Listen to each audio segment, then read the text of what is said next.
يكلمك يقول لك ان زيزو في الزمالك هيجدد الزمالك بنسبه 88%. طب 88% دي تدخلك هندسه يعني؟ يعني تدخل اللي هيجيبها دي هندسه؟ هتدخل زيزو هندسه ولا تدخله طب؟ ولا لا، هو 98% هي تدخل طب، لكن 88 دي ما تدخلش تقريبا اخر الشارع. يعني توديك كده كليه على اخر الشارع دي ما تدخلكش. فانا مش فاهم يعني ايه 88%. الناس مركزه مع زيزو مع تجديد زيزو. انت ده لاعب شعبي، ده لاعب ليه شعبيه، ليه جماهيريه، لاعب جماهيري، لاعب عليه لغط، لاعب عليه السبوت، لاعب هو الاهم في مصر او الاهم في الدوري المصري. فطبيعي جدا انه لما عايز كل ما يجي يتجدد هتلاقي الناس كلها حاطه السبوت عليه.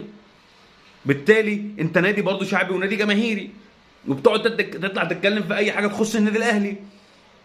فلما يجي ابص ان انت مجدد لزياد كمال